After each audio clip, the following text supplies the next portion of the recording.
Hi everyone, thank you for tuning in on another week of Ask the Dietitian.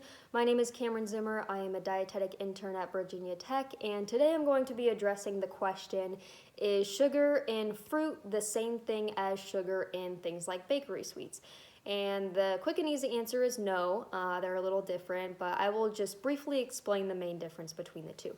So the sugar in fruit is called fructose. It's also found in vegetables and honey. And fructose is actually the sweetest of all sugars when you're comparing them in equal amounts.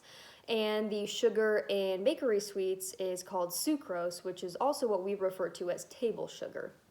Sucrose is actually made up of two different sugar molecules, that being glucose and fructose. So there is some fructose in sucrose. So the main difference between fructose and other sugars is how it is metabolized in our bodies. Fructose is actually absorbed a little bit slower, therefore it does produce a little bit of a smaller rise in our blood sugar levels when we consume it compared to other sugars. And fructose does seem to be kind of controversial among some people just because some believe that it might have a negative impact on our blood lipids, more specifically triglycerides, when consumed in great amounts.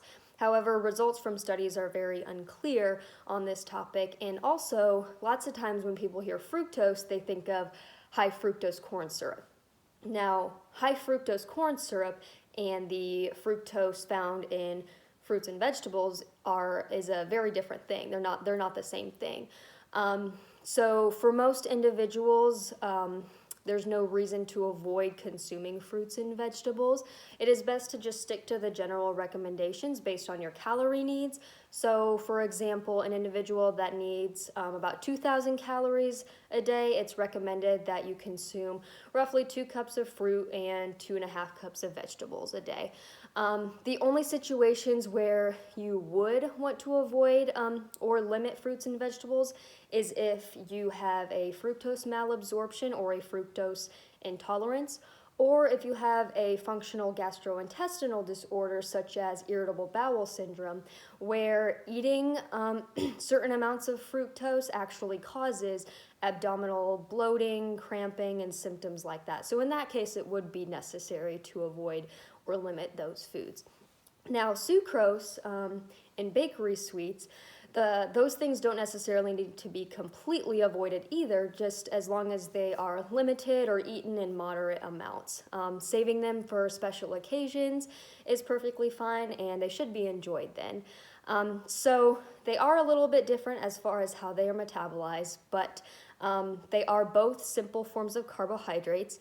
They both do have some sort of impact on our blood glucose levels after consumed, and the extent of that impact really depends on how much you eat in one sitting. Both are converted into energy in our bodies once we consume it. So yes, we do use both for energy, which is a good thing. And overall, both of them have their place. So yes, continue to eat your fruits and vegetables each day. And yes, continue to enjoy your sweets and treats on special occasions.